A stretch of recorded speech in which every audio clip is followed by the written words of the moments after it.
Yo, what's going on, guys? Jared here, and today I'm going to bring you my round one match for the Zodiac Duels tournament. I have entered it, and I'm planning on be playing Flunderies for the entirety of the tournament. So this is going to be round one, and I'm going to post them progressively in a playlist on the channel if anyone wants to go back and watch them for any Flunderies testing. Important thing to note though in this tournament is that this is post Battles of Chaos TCG cards. OCG cards with TCG ban lists, so we have access to those cards in the future. So you're going to see some Flunder cards that are the Flunder card that is in Battles of Chaos in this list. But yeah, I'm just going to jump right into the game, and this is how round one went for me. So we were fortunate to win the rock, paper, scissors. I choose to go first. So yeah, this is the card that's in Battles of Chaos. Very good card. Being able to banish a Winged Beast and to add a different Flunderies from your deck to your hand, or any Flunderies, or the field spell to your deck to your hand is very powerful. This is another way you can dodge things like Ash and Veiler on your Flunderies card. So if you go summon Robina and then they Ash or Veiler it, you can chain this to add a different name, and then you can still do the same plays that you were going to be going for regardless. So for instance, if you want to go to Robina, they do something to it, you chain this, use this to add Strix, the Robina will resolve to add Eaglin, and then you can still go Eagle, Strix. Strix can banish the spell in the graveyard, so it's still live, and then you can still summon the M-Pen that you would got off the Eaglin regardless. So it's very good for dodging things, and this is something to look out for in Battles of Chaos when that set comes out, if you are a Flunderies player. So yeah, anyway, so obviously my hand was complete brick. I did not draw anything good. I did not want to show what I was playing either. That was why I chose not to activate the Terraforming. And he started off the game by activating Tenacity of the Monarchs. He added Pantheism. He special summoned Link Slayer. This is a really good card. It's not really played in a lot of competitive decks, so I was really surprised to see it, but this is actually a really good card against back row decks. And I wouldn't say something to keep out for because nobody's playing it, but it's definitely something to have in the back of your mind. Yeah, he went Majesty's Fiend, then Pantheism, so he's protecting from Ash Blossom. He goes Pantheism for the Stormforth and Tenacity, and he already activated Tenacity this turn, and the third Stormforth is right there, so I'm not too worried about it, so I give him Tenacity because I don't really care. And I had the Imperm to out the Majesty's Fiend regardless, so I'm not too worried about it. So yeah, now I'll Terraforming for map because I want to deck thin as much as possible for Prosperity to see any monster that I possibly can. And I'm not worried about hand traps anymore too because of the Majesty's Fiend. So all of this is going to resolve, and we hit a monster as you saw. It didn't matter which monster it was, just as long as it was one level 1 monster. So we were able to play the game now. Almost mess up here, but I just Imperm first, then activate the map. Yeah, he goes activate Aether, because the Majesty's Fiend's negated now, so we can tribute off the Majesty's Fiend to summon the Aether. This is where I Ash Blossom. I did not want him to Karaz pop my map because I needed to get to Robinia. And once I got to this point, I kind of figured I was able to go off. There wasn't really a lot stopping me here. I summoned the Strix. I can use the Robinia to add back. Normal summon the Robinia, and now we have full access to our entire deck now because of just the way Flunder plays. Like once you see this card, you have access to every card in the Flunder arsenal. It's just a matter of what card you need for what situation. So now we can just go off our full combo. We get all the advantage. All these come back to our hand, and we can add the Dreaming Town back to our hand.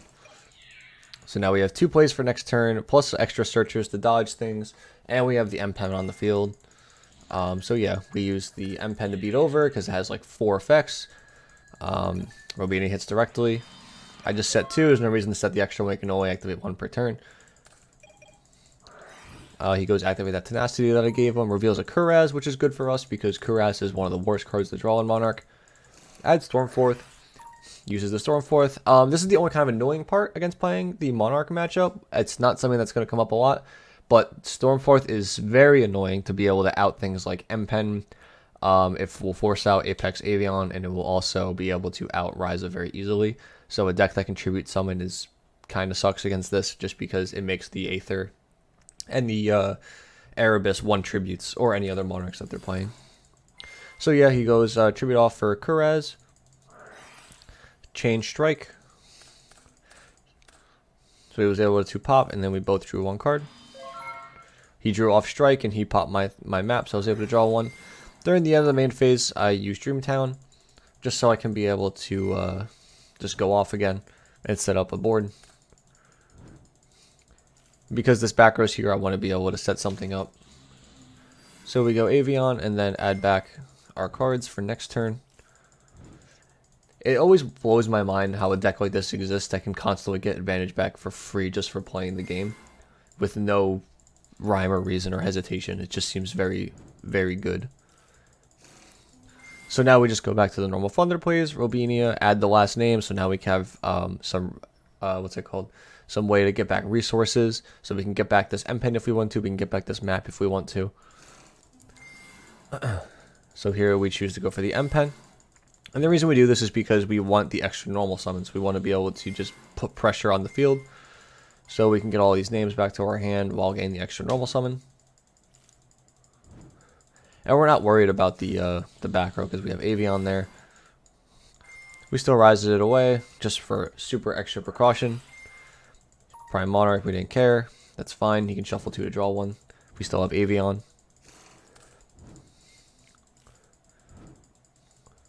Just look at the advantage. Like, this is, I didn't even do anything crazy. This is just playing. You know what I mean? Like, this isn't anything crazy. So yeah, we just stack his deck and then we just attack for lethal. This deck is just absurd when it starts to get going. It's very hard to stop. We draw the chicken again. We keep drawing the Apex Avion. He's just absolutely stuck in our hand.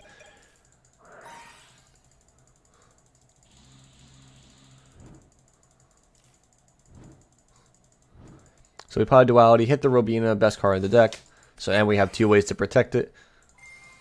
And we can get the Eagle into our hand, so even if they do have something like the Ash Blossom, which we can chain block around anyway, but we can still be able to play because we have the Apex Avion in our hand as well. So we have a lot of ways to keep playing.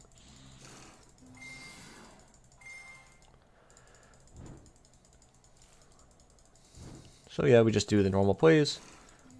We add the Strix just because it's we don't really need anything else right now.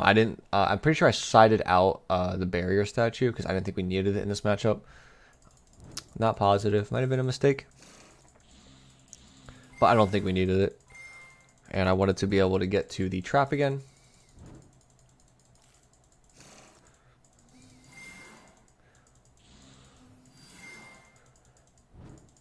So these are all chain normal summons. Everything off that we did so far was off the map. So now we're able to double tribute again for the Avion. And we still have Eagle in our hand for next turn and for the Dreaming Town. So we still have combos to do the following turn. Like, we still have a lot going for us. So as soon as he summons activate Stormforth, we Avion it just because it's an immediate threat. They can just tribute off the Avion. We don't want to deal with that. So now we Dreaming Town.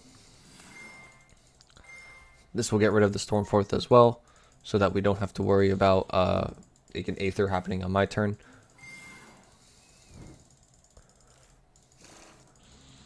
Summon back out the Avion, just so we have another negate. So we have multiple like courses of interruption here, which is nice. So he can activate another Stormforth again because it says that you can activate this card. You can only activate 1 Stormforth per turn. This negates the activation, so he can activate, more than 1 per turn.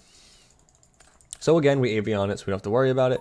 Then he goes Numeron Wall, and this took me by surprise. I wasn't expecting Numeron cards in this deck.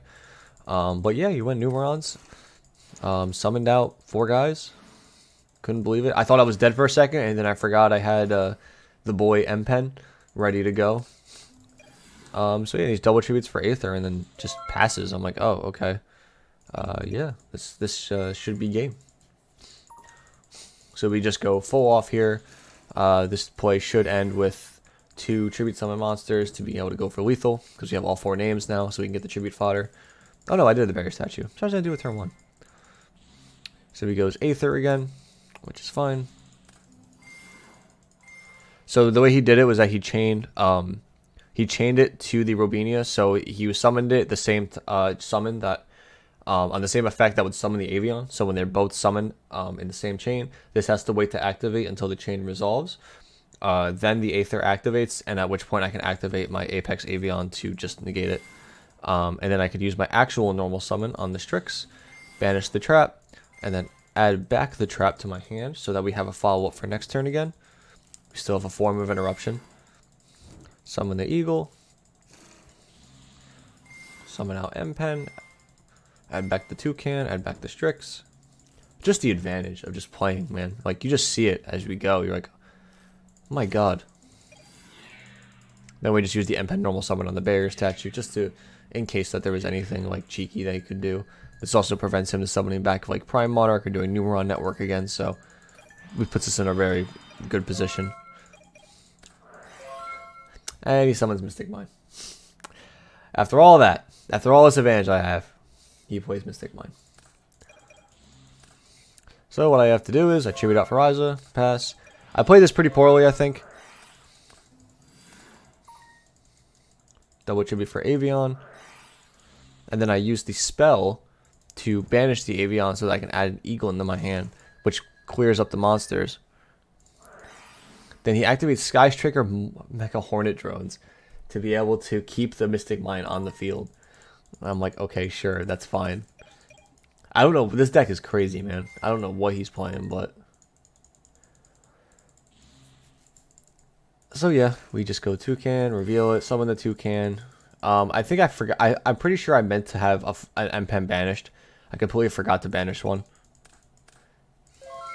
But that we do manage to clear out the mine. But then he is actually just play Sky Striker links as well. So he's able to keep going for any combos he can do. Some attacks with Hayate uses the effect, and I'm like, oh my god, is this guy playing Engage too? And I know he has 3 spells in there, and of course he plays Engage too. I'm like, does he play Kagari? Okay, he plays Kagari too. This guy's just playing a full Striker engine here too. This is the craziest Mono deck I've ever seen. Wasn't something I was expecting, but here we are. So I'm getting Engaged for the +1. And he plays Widow Anchor. I haven't seen a Striker card yet before this, but here we are. But yeah, Foolish Burial Goods for Pantheism, uses the Pantheism. Out of these 3 choices, I give him March, because I feel like March wasn't really doing much. I didn't really fear too much. Goes to Anchor the Toucan, do you want to tribute it off. I wasn't expecting the Majesty's Fiend, but oh well. So now I just gotta figure out an out for the Majesty's Fiend, that's all. And I play a lot. I know I played a lot of outs in my deck. Because I know I put in, I believe I see it here. Yep, I put in Forbidden Droplets. There's 3 of them in here. And I was already like I was like over 20 cards in my deck. So I'm like, okay, I should at least see 1 off of this Prosperity. Which we do find. And then we just immediately Forbidden Droplets that thing. It doesn't target, so this does not affect it. So now it's halved and is be able to we can activate monster effects again. So now we can just go full combo. And by full combo, I mean, of course, just going into the Zeus play. Summon the Lyrisk, not using any of the effects before. And then we can go into Downerd and then into Zeus. And then be able to just send away everything.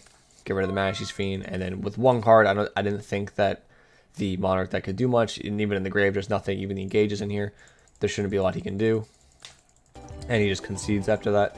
Yeah, this was a very good game. I feel like it showed what the strengths of Thunder is, of just the sheer advantage that you can get. As you can tell though, that the problems that I have with Thunderies is that it's very streamlined. But I feel like that's a lot of the decks in the format, including Sword Soul. Like the decks are very like, this is what it does, do it as best as you can, and then the things around that one thing that it does is what makes the deck special. So I've seen the builds that have Nadir Servant, Ecclesia, Punishment. I've seen builds that play Crossout, Book of Moon, and all the extra things and some hand traps. It just depends on how you like it. This is the way I'm playing it right now. I'm enjoying it.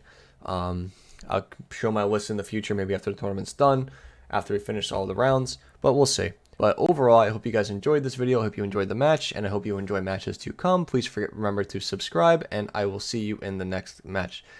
Have a nice day.